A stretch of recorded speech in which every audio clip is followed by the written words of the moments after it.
Welcome back to our class 10th A. In class 10th A, today I am going to teach you chapter number 2. The name of our chapter is Nelson Mandela Long Walk to Freedom. Students, write down these words meaning which I have given in the blackboard. You have to write down these words meaning in your notebook. These words meaning in your notebook. Now I am going to start my chapter. 10th May dawned bright and clear. For the past few days I had been pleasantly besieged by dignitaries and world leaders who were coming to pay their respects before the inauguration. The inauguration would be the largest gathering ever of international leaders of South African soil. 10 मई की उदय अधिक चमकीले और साफ रूप में हुआ। पिछले कुछ दिनों से मैं अपने रिस्पेक्टेड लोगों का और विश्व के नेताओं से मिलने में व्यस्त रहा, जो उद्घाटन समारोह से प्रारंभ होने से पहले अपना सम्मान प्रकट करने आ रहे हैं। उद्घाटन समारोह में अफ्रीका धरती पर और अब तक सबसे अधिक संख्या में अंतर्राष्ट्रीय नेताओं की भीड़ जुटने वाली थी।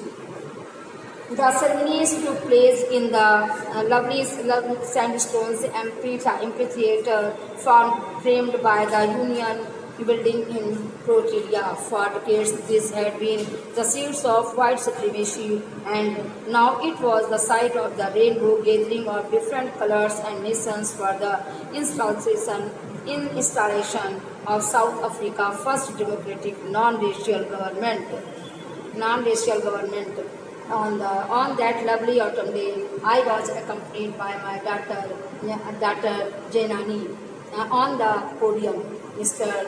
De Klerk was first sworn in as second deputy president. बहुत ही अच्छा सुंदर ये सुहाना सा पतझड़ का जो दिन था। मैं अपनी बेटी जनानी के साथ उस पोडियम पर खड़ा हुआ। मिस्टर डे क्लेयर वो पहले व्यक्ति थे जिन्होंने डिप्टी मजिस्ट्रेट की शपथ ग्रहण की। Then Thombo Mekabi was sworn as the first deputy president. When it was my turn, I pledged to obey the unfold of the constitution and to devote myself to the well-being of the republic and its people, and to assembled guests and the watching world. I said, कहते हैं I said podium पर खड़ा हुआ और मैं अपनी बेटी के साथ उनको उपहार देती हूँ और मैं पोडियम पर खड़ा हुआ तथा मैं ये सेकंड प्रेसिडेंट थे जिन्होंने ये प्रेसिडेंट की शपथ ग्रहण की। और जब मैं बदला तो मैंने शपथ ग्रहण की कि मैं हर संविधान का हर अपना कानून जो है उसे बखूबी निभाऊंगा। And where did the ceremonies take place? Can you name any public building in India that are made of sandstone? आपको बच्चों ये जो आपको पैरा है इसके आपको कॉम्प्रिहेंशन क्वेश्चन आंसर ये करने होंगे। ठीक, नाउ आगे देखिए। And a few months today all of us do by our presence here confer glory and hope to new vulnerability out of the experience of an extraordinary human disaster that lasted too long. Must be born a society of which our humanity will be proud. We who are outlawed not so long ago have today been given the rare privilege to be host to the nation of the world on our own soil. And we thank all of our distinguished national guests for having come to take positions with the people of our country of what is, after all, a common victory for justice, for peace, for human dignity. We have at last achieved our political emancipation. We pledge ourselves to liberate all our people from the continuing bondage of the poverty, deprivation, suffering, gender and other discrimination. भिन्न जाति और धर्म के लोग वहाँ पर थे। Never, never and never again shall it be that this beautiful land will again experience the oppression of one by another. The sun shall never set on so glorious a human achievement. Let freedom reign. God bless Africa. क्या कहते हैं कि आगे देखिए। अतः हमने अपनी राजनीतिक स्वतंत्रता प्राप्त कर ली, हमें but a demonstration of the military loyalty of democracy to a new government that had been freely and fairly elected। जो कि अभी कुछ ही दिन पहले मिलिट्री जो हमारी मिलिट्री की लॉयल्टी है उस पर और उससे डेमोक्रेसी और नई जो सरकार बन रही है वो फ्रीली और बहुत ही अच्छे तरीके से जो चुनी गई है, स्पष्ट रूप से चुनी गई है। ओनली मोमेंट्स कुछ ही क्षण पहले before the highest generals of the South Africa defence force and police their chest and the ribbons and medals from day gone by saluted me। उन सब जिन्हें अभी जिन्हें रिबन वगैरह दिए गए थे, जिन्हें उनका मोनोग्राम वगैरह दिया गया था, उन्होंने सैल्यूटेड किया एंड प्लस देयर लॉयल्टी, और उन्होंने अच्छी प्रकार से अपने सारे नियम रूल को अपनी नीति को निभाने के लिए निष्ठा से सारे काम करने के लिए उन्होंने मुझे शपथ ग्रहण की। I was not unmindful of the fact that not so many years before they would not have saluted। बहुत समय पहले से उन्हें किसी ने कभी कोई सल्यूट नहीं किया था, बट अरेस्टेड मी, लेकिन उन्होंने मुझे कहते हैं कि before they would not have saluted but arrested me, जिन्हें सैल्यूटेड नहीं किया गया था उन्होंने मुझे क्या कर लिया, उन्होंने मुझे कहते हैं कि मुझे कहते हैं आगे देखिए, ऐसे पुलिस के उच्च अधिकारी जिनके सीने बीते हुए दिनों पदकों और दिनों से चमक रहे थे, उन्होंने मुझे अभिवादन किया, यानी मुझे सैल्यूट किया और मेरे प्रति वफादारी के तथ्य की शपथ ली। मैं इस बात से अनभिज्ञ नहीं था कि अभी अधिक वर्ष नहीं हुए थे जब यही अधिकारी मेरा अभिनंदन नहीं करते थे, वरन मुझे गिरफ्तार कर लेते थे। इतने में इम्पाला जेट्स काला, लाल, हल्का नीला और सुनहरे रंगों के धुओं ने दक्षिणी अफ्रीका ध्वज पे वी के पैटर्न को छोड़ते हुए निकले। अफ्रीकन फ्लैग आगे देखिए, the day was symbolised for me by the playing of our two national anthems. और आज का दिन ये दो राष्ट्र गीतों से दो प्रकार के राष्ट्रगान इसमें गाए जाने का सूचक बनाया गया। इस दिन को मेरे लिए दो राष्ट्रगानों को गाए जाने का सूचक बनाया गया और उसके बनाया गया and the vision of white singing and Nkosi sicles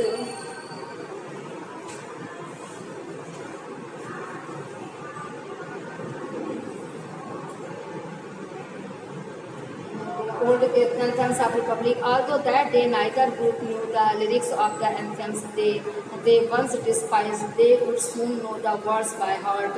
On the day of the inauguration, it was overwhelmed with a sense of history. In the first decade of the 20th century, a few years after the bitter Anglo-Boer Wars and before my own birth, the white-skinned people of South Africa patched up their differences and erected a system of racial domination against the dark-skinned peoples of their own land. The structure they created formed the basis of one of the harshest, most inhumane societies, and the world has ever known.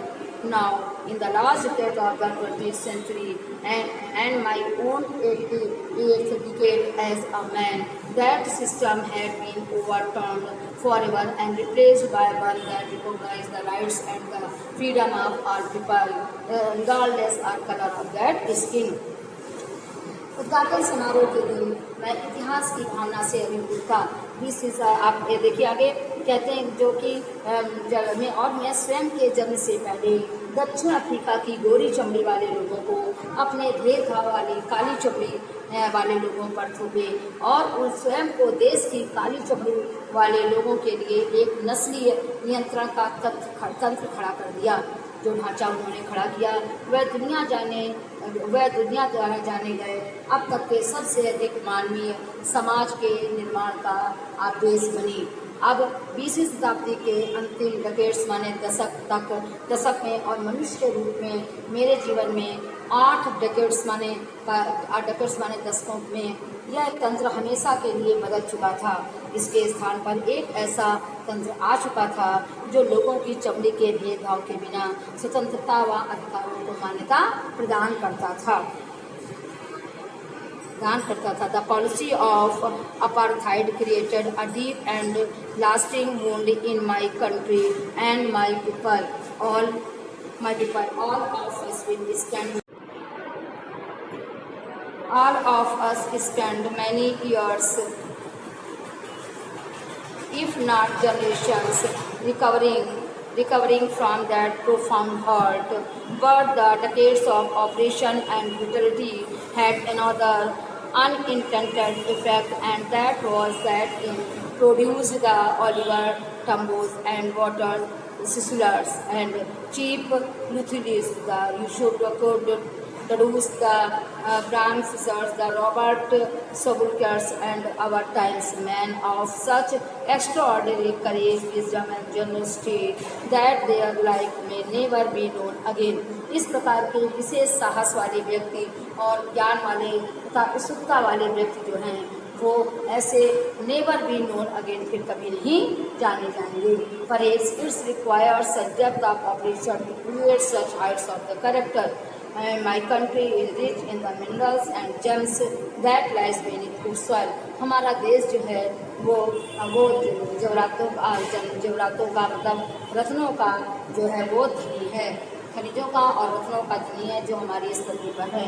But I have always known that it is greatest wealth is its people finer and truer than the purest diamond. It is from these comrades in the struggle that I learned and meaning of courage time and again. I have seen men and women risk and give their lives for an idea. I have seen men stand up to attacks and torture without breaking, showing a strength and resilience that defies the imagination. I learned that courage was not the absence of fear, but the triumph over it. मैंने ये सीख लिया था, जान लिया था कि साहस जो है वो भय की अनुपस्थिति नहीं है, बल्कि अगर हम भय होता है तो हम साहस नहीं दिखा सकते. But the triumph over it, लेकिन इस पर विजय प्राप्त करना है. The brave man is not he who does not feel afraid. बहादुर व्यक्ति वो नहीं होते जो कि अपने अंदर भय महसूस करते हैं, but he who conquers that fear, बल्कि वो होते हैं जो उस भय पर विजय प्राप्त कर लेते हैं. No one is born hating another person because of the color of his skin. कोई भी व्यक्ति ऐसा नहीं पैदा हुआ था, कोई भी व्यक्ति ऐसा नहीं जन्मा जो दूसरे से उसकी चमड़ी के रंग की वजह से नफरत करता हो और हिज बैकग्राउंड या उसके बैकग्राउंड से और हिज रिलीजन या उसके धर्म से नफरत करता हो. People must learn to hate, लोगों को एक दूसरे learn to hate, and if they can learn to hate they can be taught to love, for love comes more naturally to be human heart than opposite. मनुष्य को लोगों से घृणा करना सीखना चाहिए, लेकिन जब वो घृणा करना सीखते हैं तो उन्हें लोगों से प्यार करना भी सीखना चाहिए, क्योंकि हमारा प्यार जो है वो प्राकृतिक रूप से मानव हृदय में इसकी अपेक्षा उत्पन्न होता है. Even in the remotest times in prison, when my comrades and I were pursued to the limits, I would see a glimmer of humanity in one of the guards, perhaps just for a second, but it was enough to reassure me and keep me going. यदि आप इस शायद ये बात आपको सही समझने लगे तो ये पर्याप्त होगा कि आप मुझे विश्वास दिलाएं एंड कीपिंग मी गोइंग, और मुझे वैसे कर सकते हैं. Man's goodness is a flame, मनुष्य की अच्छाई एक लपट की भांति होती है, एक मिसाल की भांति होती है. दैट कैन बी हिडन, जिसे छिपाया जा सकता है, बट नेवर डिस्प्लेड, लेकिन उसे कभी भी बताया नहीं, लेकिन इसके कभी भेद नहीं बताया जा सकता है. In life, every man has twin obligations to his family and his parents, to his wife and children. जीवन में प्रत्येक व्यक्ति के कई एक ऑब्लिगेशंस माने कर्तव्य होते हैं, कहते हैं, और उसके परिवार के प्रति कर्तव्य होते हैं, आभार होते हैं, एहसान होते हैं, उसके पेरेंट्स के प्रति होते हैं, और उसकी वाइफ और उसके बच्चों के प्रति कुछ आभार होते हैं. And he has an obligation to his people, और उसके इसी तरीके से उसकी जनता के प्रति कुछ कर्तव्य होते हैं, हिज कम्युनिटी के प्रति, इस कंट्री के प्रति और अपने देश के प्रति तथा उसके समुदाय के प्रति कुछ उसके ऑब्लिगेशंस होते हैं. In a civil and human society, each man is able to fulfill those obligations according to his own implication and abilities. But in a country like South Africa, it was the most impossible